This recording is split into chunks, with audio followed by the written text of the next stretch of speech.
1963. We have one press that is younger than this. We have a platen press in back, which has an auto feeder attached to it as a klugge.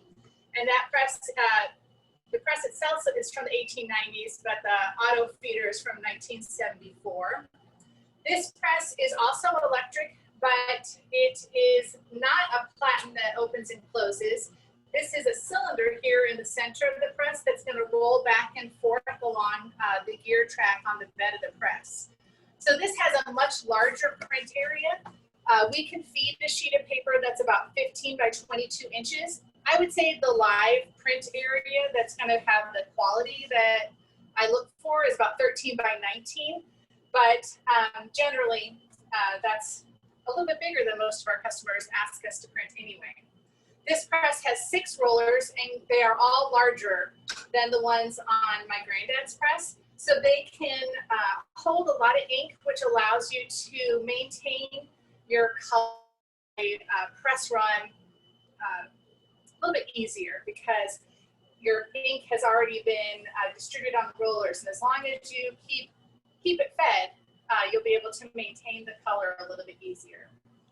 So one of the things I didn't mention on the platen press over there is that there's a couple different factors of setting up the press. One is mixing your ink color. And of course you can reference a Pantone swatch, and then we have a guidebook that we'll use to match the color. And if you have a press check in person, we're happy to do that these days still. Or I'm happy to email or text you pictures in natural sunlight, and I'll place the swatch book next to your print so that you can see that we've done a good job of matching the color. The other thing that I like to double check with customers during a press check is the depth of the impression. And I find that some of our customers like that kind of rustic wood type look, and others are looking for a very crisp and clean modern look with letterpress printing. And I want to make sure that that you like what we're doing before we go into production. This press has black ink on it, and I'm going to go ahead and turn it on. Yeah. How do you adjust the depth of the impression? Oh, good question, Ava. Yeah. You change the packing on the press. So you can do that directly onto the cylinder here. There's Timpin paper that is underneath this Mylar, and the more hard packing you put underneath the Mylar, the more pressure the press will exert, which causes the type or the printing image to press into the paper. So this is basically relief style printmaking, where the ink sits on the surface of your print area and then is placed onto the paper.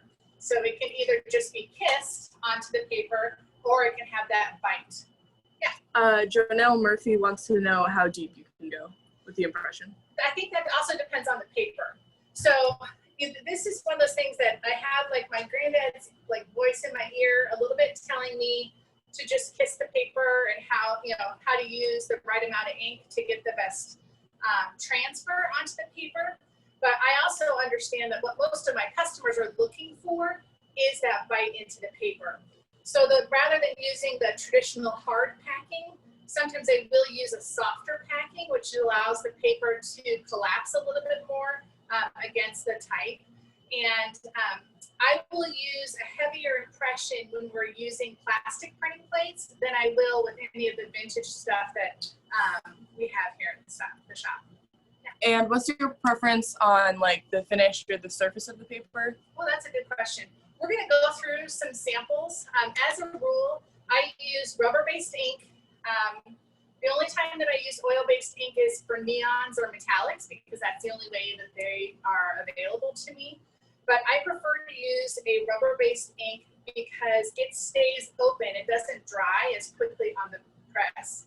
And that means if I don't finish my job at the end of the day, I can come back in the morning and pick it up, and I don't have to start a whole fresh application of ink.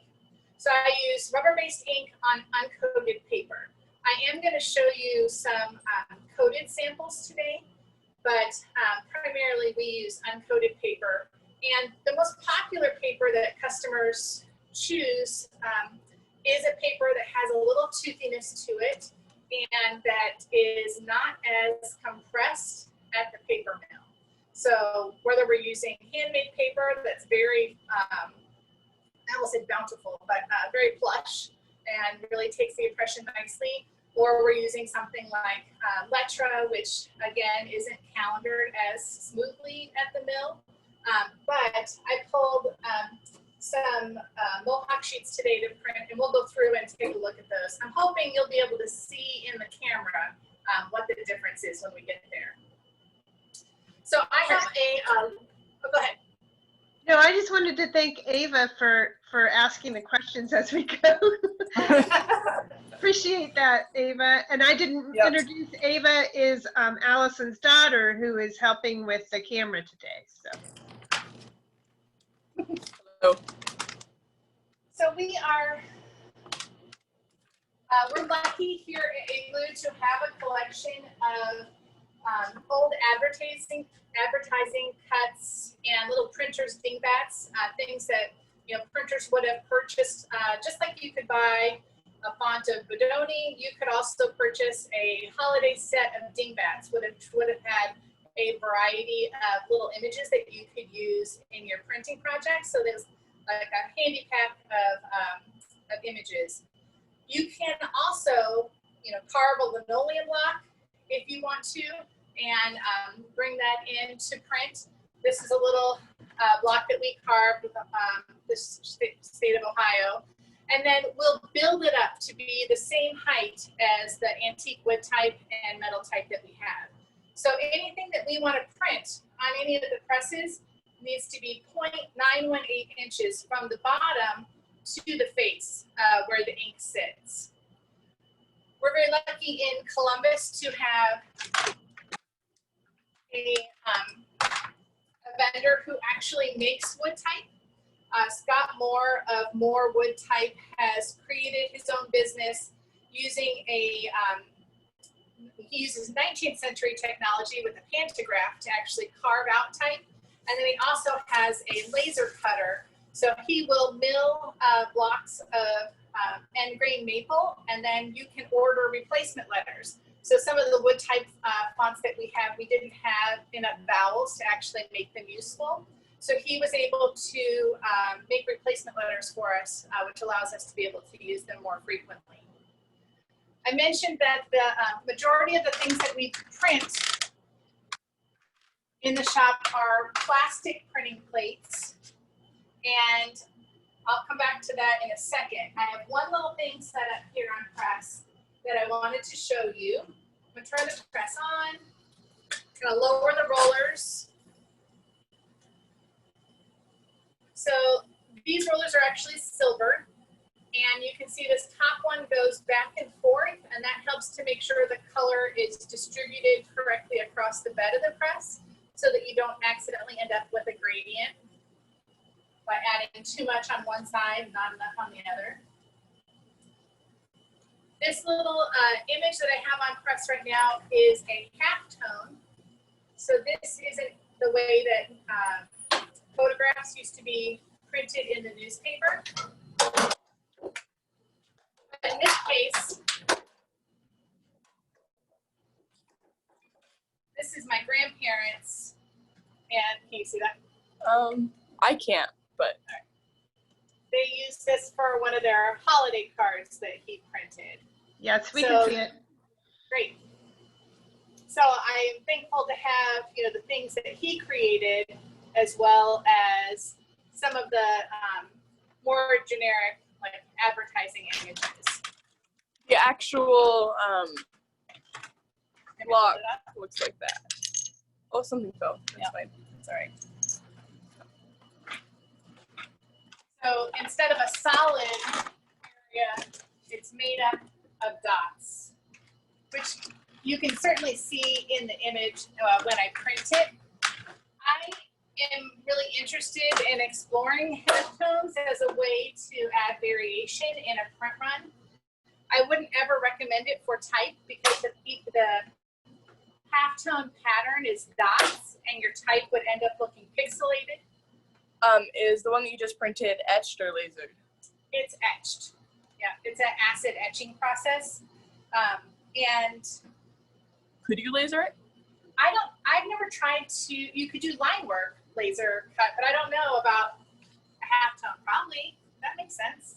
I'm not very knowledgeable about lasers. That's the future. All right. So I mentioned that anything we want to print is 0.918 inches. So this base is the largest base that we have. It's 13 by 19. And I've set up a little variety of plates on here to make up a calendar that we're gonna print, a little variety of papers so you can see how that responds. I have some larger type over on the right, and then the calendar months, some smaller types so we can see how that bites into the paper. And we have all different sizes of bases to fit into all the presses. So after I finish those fair fans, I'll be locking up type using photopolymer plates in one of the bases in there. But just like on the other press, I mentioned that we use coins. And that's spelled with a Q and a U.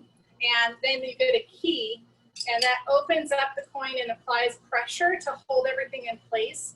And of course, that's important so that your registration doesn't change as you're feeding paper into the press. So I have a coin down here at the foot of the press, and then one over here on the side. And I'm making sure that I don't have it directly against any of the metal parts of the press so that I don't damage those. And then I usually go through and do just like a little quarter turn on each one so that I don't accidentally push things askew. That's really important when you have like a large, spongy is the word that I would use to describe it, form that you're locking up on press. For instance, rather than this large base that I have here, if I had hand set metal type, and it would be very easy to make that askew so that it wouldn't print straight on the paper. All right, that's done.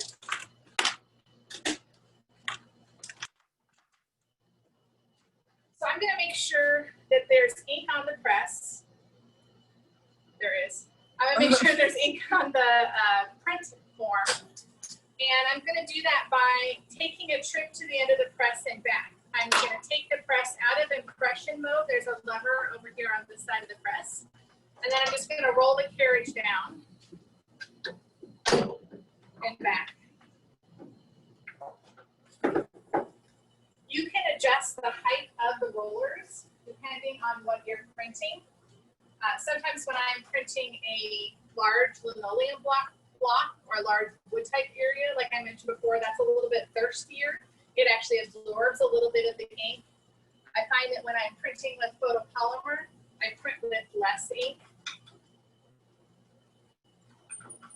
All right, so this is kind of like a cooking show. Like this is totally cheating. I set this up beforehand. So everything on the base should be straight in relation to the grippers that are up here on the feed board, and I have my side guide set.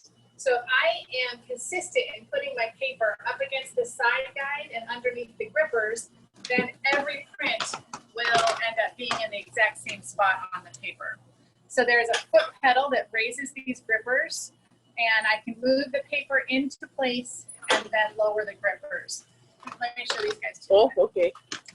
These are little micro adjustments. So, you know, if I'm like a 64th of an inch off, I can do a little micro turn here and make the paper just a little bit pivoted so that it goes in straight.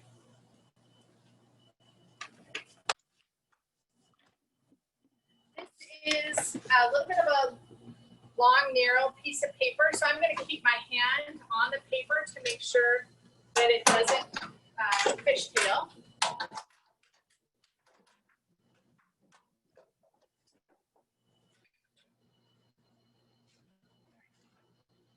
So after these are printed, the plan is to score them into a Z fold. and hopefully that will be something that people can use throughout the year.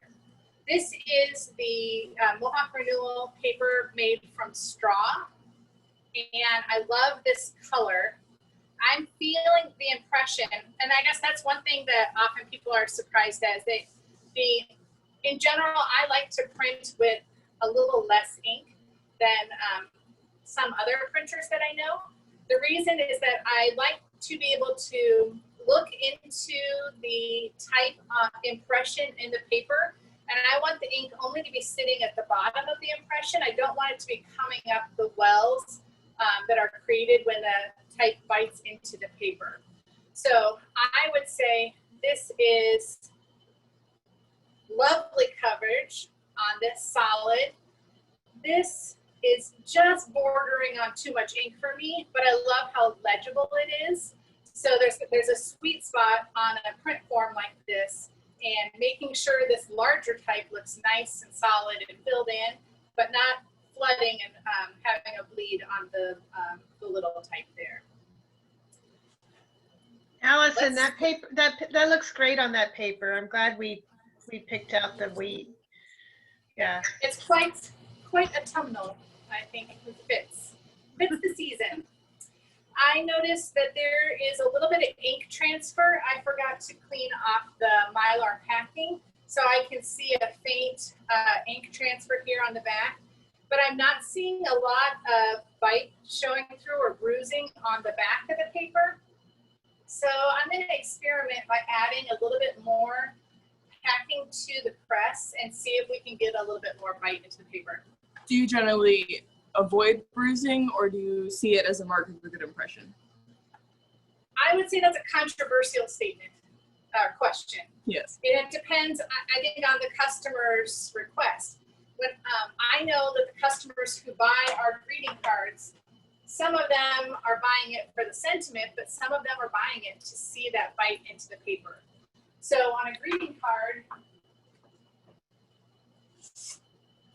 I will make sure to do a heavier impression on the front of the card, but on the back for our logo, I do a lighter impression because that's where people are writing their message for the most part, and I want to make sure that, you know, their writing isn't bumpy on that side of the paper. So on the, I'll point to this one since I'm here, but that means that on the cylinder, only underneath this area, I would add extra packing.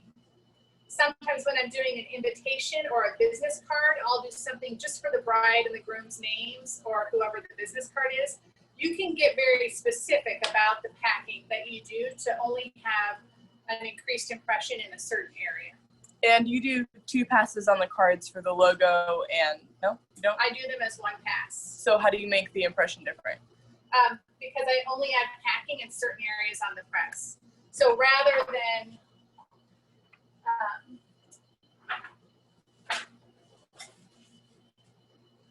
one large sheet of packing, whoops, I would use a smaller piece. So this is actually parchment paper that I get from the bakery down the street, and this is a very thin sheet of parchment, and sometimes that's the only amount that I need. Just a little bit of extra packing makes a big difference. Actually, I think I'll use that. Oh, first I'm going to clean the Mylar.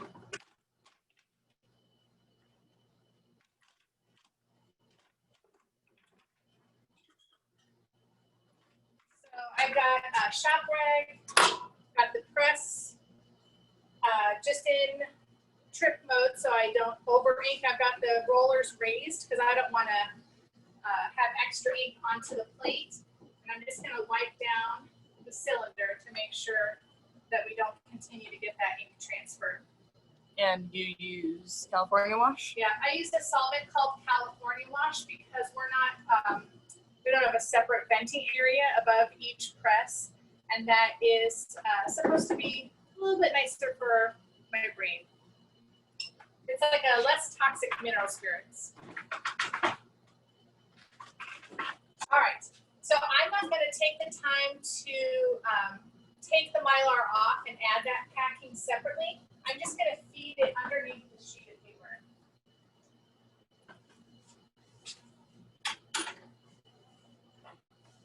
It looks like it's a little bit short.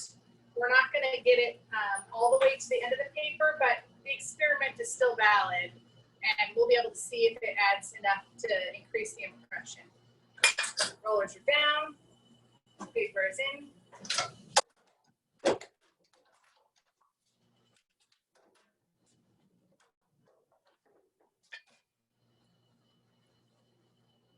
So I can now feel the impression on the paper, and if I turn it over, I'm just starting to see bruising on the back. Because no one's going to be writing on the back of this, I don't think this is going to come through on the camera, sorry guys, but because no one's going to be writing on here, I'm going to go ahead and use a thicker piece of packing and see if we can make it so you can actually see the difference. If I hold it like this, Ava, can you see this part? I'm typing in the chat. Okay. Oh, I can't. Yes, Allison, we can see it. Okay. Yeah. So notice that this type is darker than this type over here. If I was, when I add pressure, we're picking up more ink here where that parchment paper was than down here at the end of the sheet, because remember it was short, it only went to about here. So if I was getting ready to, if I was getting ready for your press check, I would go ahead and set the impression level for what you have told me you wanted it to be, and I would adjust the ink before you got here. And yes, in a real, when she's ready and she's satisfied with the impression, she would put it under the Mylar so that it doesn't move. Yeah.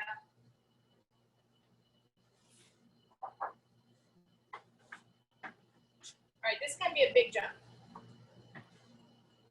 I'm using an 80-pound cover sheet.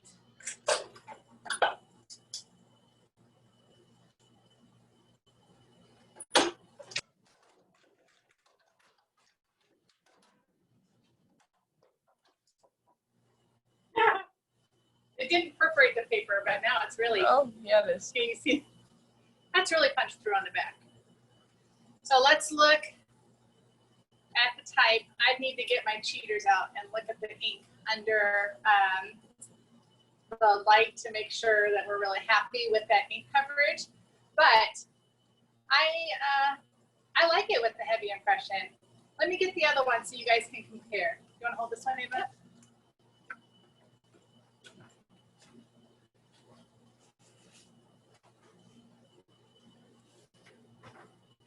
So this is less impression and more impression. What do you guys like? Clean up the edge. All right, I'm gonna jump in here. Poor Terry lost power, so I don't know if you guys are having storms right now in Columbus, but I totally love the more impression. Yeah. So it's not hard to turn. I don't think it's too much. You know, sometimes people would say, "Can you do more?" And I actually physically can't turn the cylinder. And I'm pretty strong, so I don't think it's good for the press to, apply that much pressure. I think this is okay. I think that's a good amount of pressure. Are you printing these to sell in the store? I'm printing these to give to the people who are on the Zoom call. So we're going to run through and do them on this renewal paper. And then I also am going to print some now, just so you can, I mentioned we were trying a few different papers. So I'll see if this works out well. I'm going to go back to no extra packing because I'm switching paper. So I hope everybody caught what Allison just said. I know that the registration process for the meetups can be a lot, but this is why. So now we know where to send these awesome prints so that they can reach you. We are excited about that, Allison. Thank you. Okay. David just pointed out that the edge of the plate had peeled up a little bit. And these are basically stickers. So I'm just taking a minute to clean the edge of the plate to make sure that we don't end up with a line. That's one of those really picky things that bother me when I buy something that's letterpress printed and you can see there's a little line here next to the L, which is the edge of the plate. I should mention that this long loop print is something that we worked a few years ago now with Terry and Millcraft to do some pieces. Hopefully you guys have those as well. But that is scans, made from scans of wood type that we have here in our collection. Okay. That was a Brian Deep design. That's right, yeah. And now I've got Letra, which is a cotton paper that is, it's a tubular texture on the surface of the paper, and it also is not as compressed as this renewal paper. So we're gonna see how it differs. All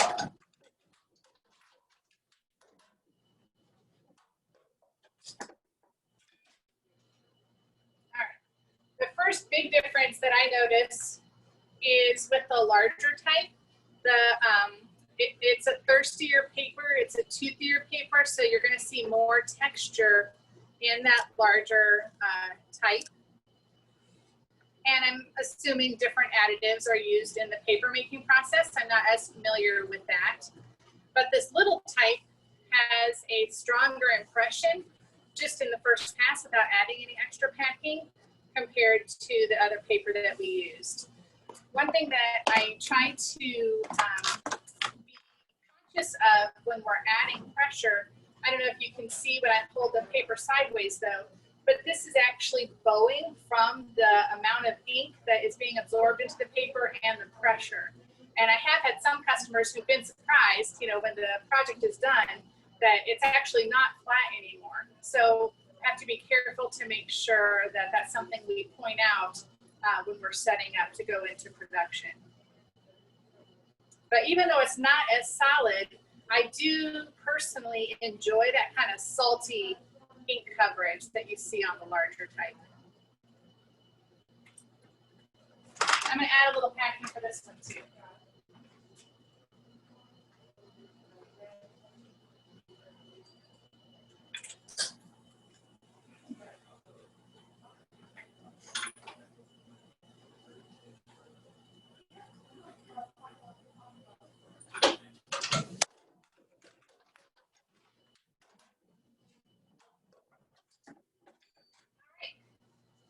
So more pressure is more bowing, but better ink coverage because the paper is pressed down more onto the plate to pick up the ink. And I really like this deep impression for the calendar dates. It almost looks like Braille on the back though. That soft packing of that paper, we really do see the type coming through on the back. That's beautiful. Fun. Does anybody have any like production questions right away? I had some other samples I wanted to pull to show you as well. This is always what the feed board of my press ends up looking like. I have all different kinds of paper and samples, and normally I'm a little more methodical and I label each one as I go so that if you tell me you like the one from 5 minutes ago, I can recreate it. Allison, when it comes to setting up the files, I know there was size limitation using the platen versus the pressure currently on. I know you said you can go as large as a 13 by 19 form. Yes. What's the size limitation on the platen press again? On the press that I was just doing, I would say it depends a little bit on whether it's larger solid areas like on that big wood type. I think we're more successful with a smaller print area, like 6 by 7 inches when we're on that press. Even so, I will be the first to say the ink coverage is much better on the Vandercooks. So because the You know, they learned a lot from 1892 to 1963 about like engineering the presses, and we can calibrate the height of the rollers and the distance from the rollers to the plate, and it's a little trickier to do that on the platen press. The other question I was going to ask, and really it's more about your opinion. Typically in commercial print, we like to flood the sheet with ink. To me, I would just like your opinion on this in terms of designing with letterpress in mind. Any tips to maybe think about there for the creatives out there? Sure. What they want to think about with design for letterpress? That perfectly set me up for the sample I want to show you. So Ava just stepped away, so tell me if you can see this. Okay, is that all right? Maybe a little closer. There you go. Okay, so in this file, the plastic plate, the type is knocked out of the plate, and I did this in 2 passes. Obviously their logo and 2 colors. Back here, this is my registration sheet, so you can see this is one of the early ones I did where I didn't have the crops lined up yet. You can see the gray and the red ones there. And this was, you know, trying to give as much color and as solid as the customer was looking for. And even when we first get a file from a customer, I always point out that this solid area is not going to look the same on paper as it does on the computer screen, because that lovely glowing box of light has that very solid color. This, I think, in my opinion, this is over inked. This looks too inky, and I also have a bit of a gradient. There's a little too much ink on this side, and then it kind of gets lighter here in the middle. So that's why this, you know, a couple reasons why this sheet is a reject.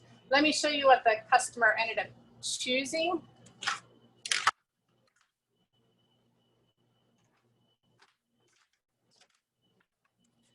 So we get a little bit of saltiness in this ink coverage, and to me, that is like a beautiful texture. And as long as I've done a good job of educating and planning with my customer ahead of time, then they're going to be happy when they see that in the end. So that's a little bit of my opinion about ink coverage when you have large solids. I think that the plate material is very accommodating, and it is guaranteed to hold down to 1/4 of a point line thickness, and that's very small. Sometimes on business cards, we will have to go in and add like a stroke thickness to dots on eyes or periods. You know, we'll go through and look for that detail. But I like to test the plate material every once in a while and try to make different size things. So this is kind of a standard logo that I would put on the back of a greeting card. But we also made this teeny tiny one just to see how small it could go. And then I made some that were smaller too. So it's possible to do very fine type. But of course, then you also have to think about your end user and whether or not they'll be able to see it. But sometimes it's fun to print really small things. You are welcome to send a print-ready PDF with crop marks. I don't have to receive the native file to do the color separations for plate making. But if you send me a file where you have used your Pantone colors in the file, then I'm able to do those separations and make sure that everything transferred correctly, and then we'll output for plate making. We no longer make our plates in-house, but it's basically a photosensitive plate material. So each color is printed out to film, and then the plate material is exposed with a UV light. So the light shines through the film And everywhere the light shines through, it gets hard, and the rest of it washes away. What's your average run length for a project? Well, right now we're doing a lot of really short runs because sadly, weddings are really small. So, right now I'm doing like 15 wedding invitations or 50 wedding invitations. But, in February we printed 12,000 book plates for a local college. It really depends on the project. Business card, our minimum order for a business card is 100. And as you know, the more you order, your item cost goes down. So if you're able to do a larger run, you're going to see some cost savings. And if you were to order 500 business cards at once, it's going to be cheaper than doing 100 5 times. We do keep our plates on file for customers. In my opinion, you bought them, and if you want to take them home, I know some designers like to have the plates, and I've had even some brides and grooms who have framed them with their invitation because they were designers and just kind of liked the whole thing as a memento. But otherwise, we keep them on hand, and then you don't have that setup cost. That's the most expensive part of our setup. The plates are about $1 per square inch. So when we're printing our big posters, this one, this was a holiday gift, so I'm not spoiling anything. Last year, this was designed by Rachel of Imaginary Beast for a local customer.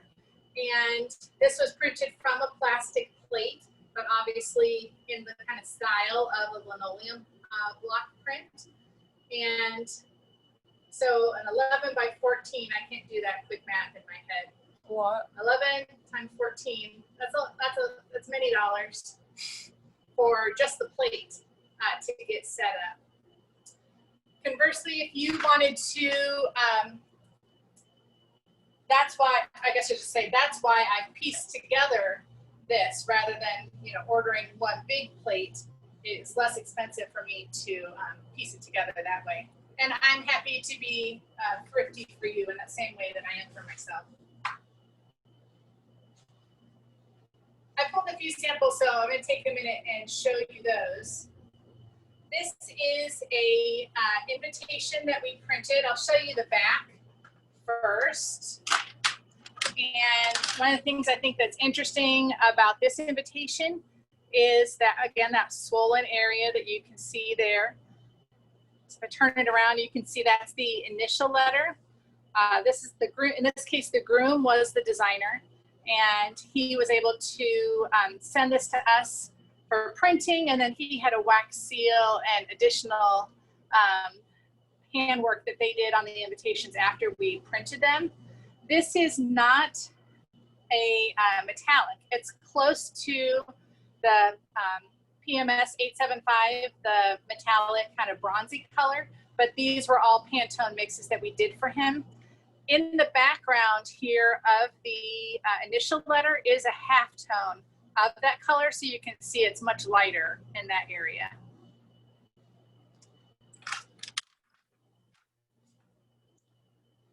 So in general, your goal is to have the least amount of print runs that you can do, right?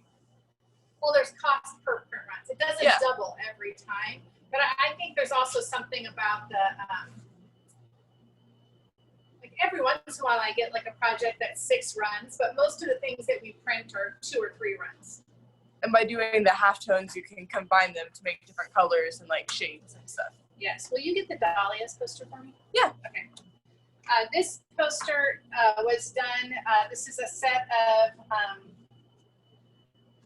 this was a text in celebration of first year of marriage. First year is the paper anniversary. So this one was printed in one pass from a photopolymer plate. In this case, we printed it sideways. And rather than just putting black ink on the press, we printed it as a split fountain. So there was the orange ink on the side and then created a gradient and went all the way down to the blue down here. This is a good example of using halftones for color variation. This poster was created using 3 photopolymer plates. Also, this one is also designed by Rachel. So we had the darker navy. Again, here's my salty coverage that I liked there on the corners. Also here in the leaf. And then we printed the background in a lighter blue. And then this real bright red that you see here. So underneath the red on this poster is 10% of this navy, and that's what makes that kind of richer red color that you see there and then up here as well. And then this is also a halftone, so if you were to look at that, you can see it by eye in person, but you could look at it with a magnifying glass and you'd be able to see the dot pattern there. Excuse me. Most of these prints that I've shown you are on 100-pound uncoated paper. It's a variety of papers from French paper companies. So this is the Speckle Tone Madeira Beach, and there was some Sweet Tooth and some Craft as well in there. I'm going to show you another cotton paper.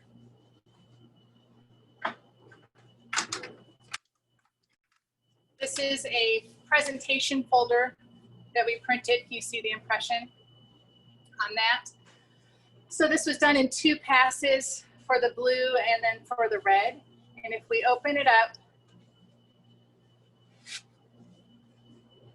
you can see, you know, it's not a true emboss, right? Because we're only using a plate on one side of the paper, but you can see that impression coming through.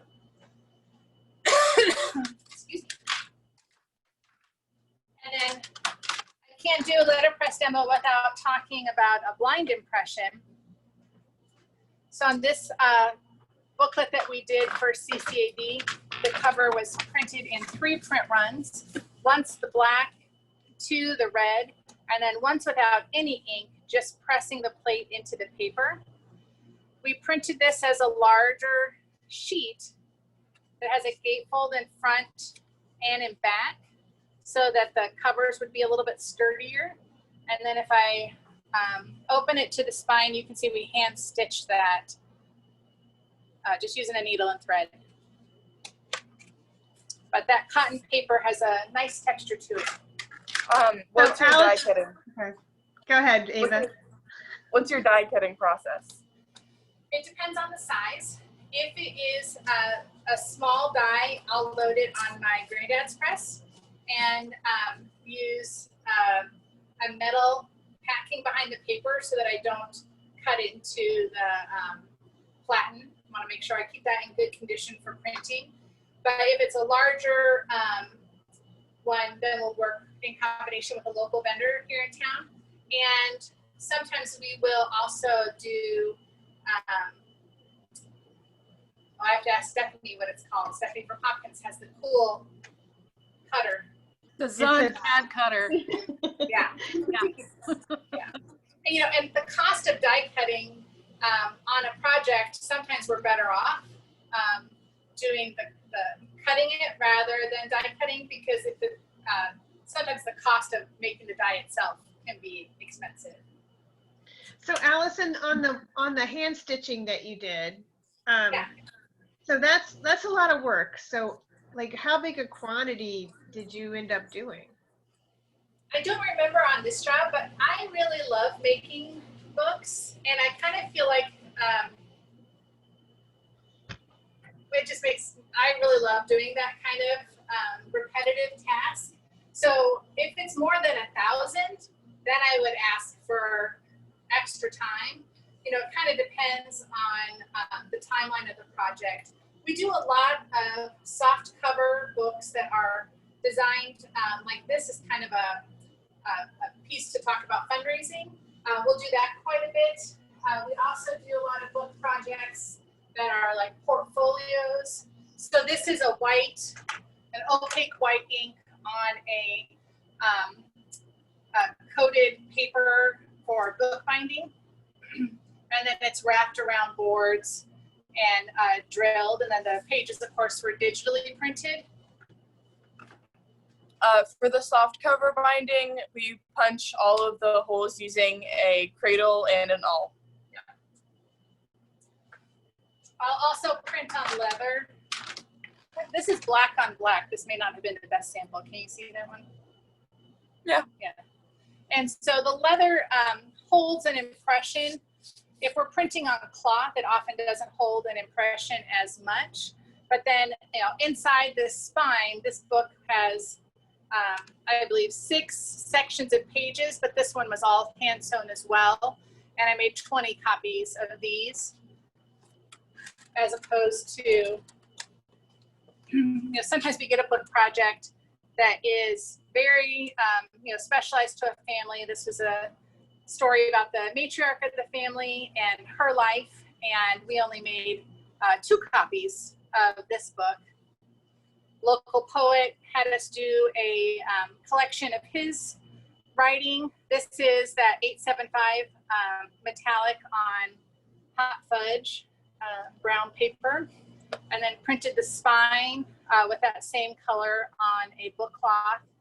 And this book has 2 sections of pages that are hand sewn, and we made 150 of these, and then he just placed another order for 30 more, so just a smaller second run.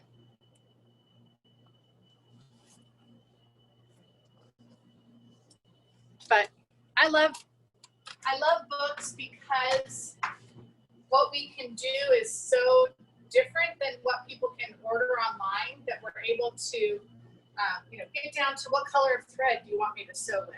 And that is a level of customization, which I suppose, frankly, some people don't want to know that much information, but it makes me happy to be able to go into those details and make sure that we really are thoughtful about the process, and that the book is going to open and lay flat and really function well for them.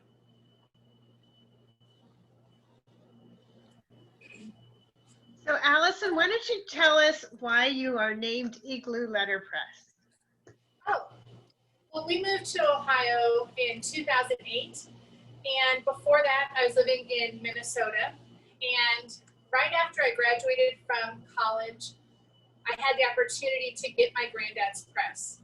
That's a really nice way, I suppose, of saying that my parents told me it was kind of now or never, because my granddad died when I was 15, and my grandma had just kind of been holding on to the printing equipment for me up until then. So they said, you either have to take it or we're going to sell it. So I bought a house in Minnesota to put myself and the printing press in, and our family started calling it our igloo because they didn't understand why we wanted to live somewhere so cold. And then when I moved here, I thought about changing the name, but I'm glad I didn't. A logo. Igloo is a nice, warm, and cozy place to come and make things. So I think Google doesn't make any sense either. I'm happy that we started with Igloo. That's awesome. Does anybody else have any questions? Did you have other things to go over, Allison? Well, I get excited talking about printing. I'm happy to pull more samples, but we went through the different types of paper and a few different projects, so I feel good. Yeah, so if anybody has any questions, we could all turn on our cameras and ask them, or you can ask in chat.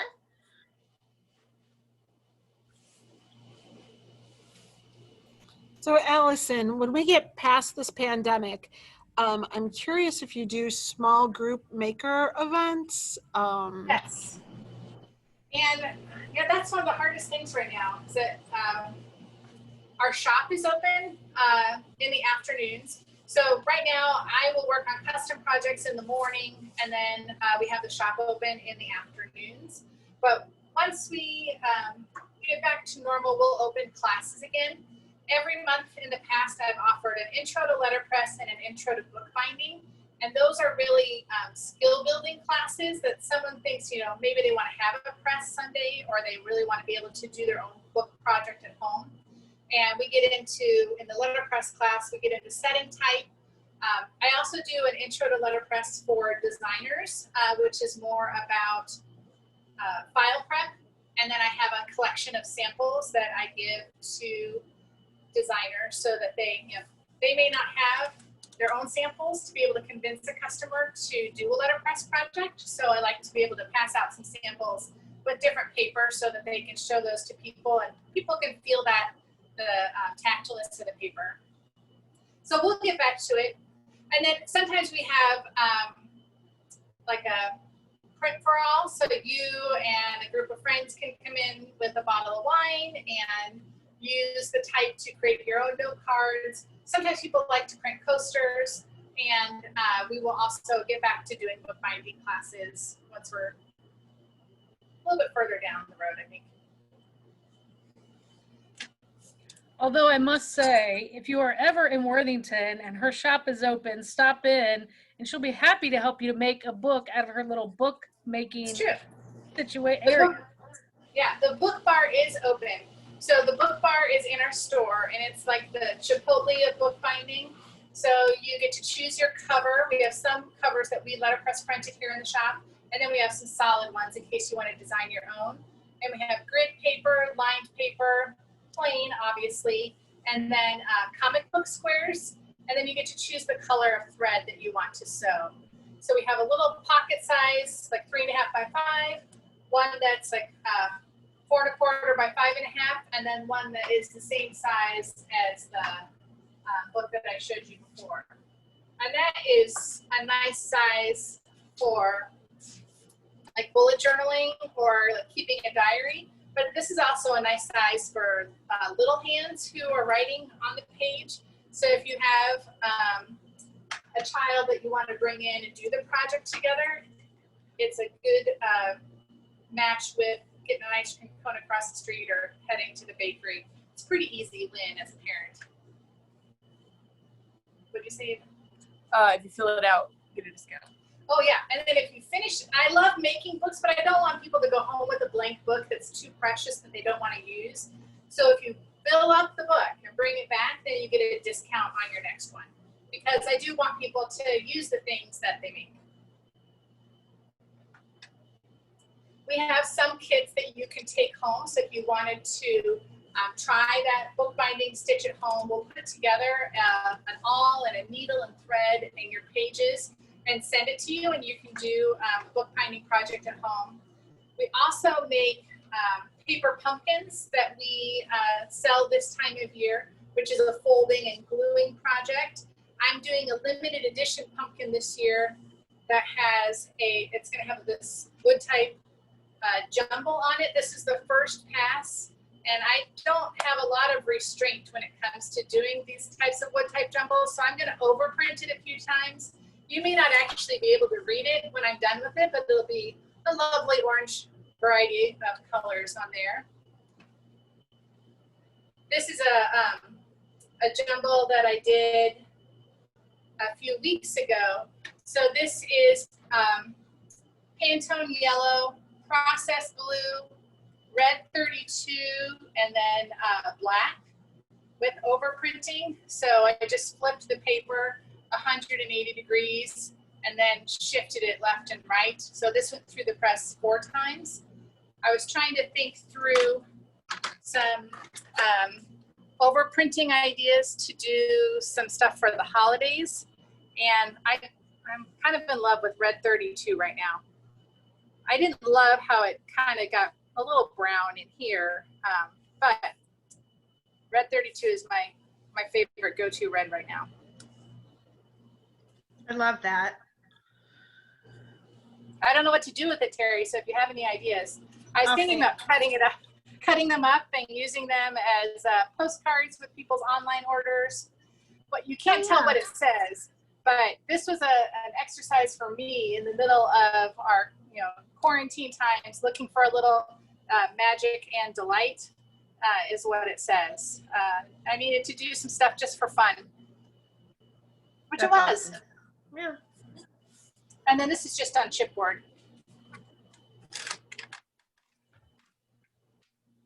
Because chipboard is recycled, it almost ends up printing like a coated paper, like the ink really sits on the surface of the paper and gets a little bit of a shine to it. Fun. Well, Allison, this has been awesome. Thank you. It's been very fun for me. I love talking about printing, so thank you. So we're going to be sending out some of those calendars that she printed. So that'll be a fun treat for those on the call. So look for that in your mailboxes. And we really, really appreciate the little tour today. And if anybody else has any questions, chime in now. Otherwise, we'll let Allison get back to work. I need to go through one more time with the align mate, make sure that everything's straight before I get into production on those calendars. So we'll make sure it's perfect before we go. Yeah, it's a 2021, right? Yeah, yeah.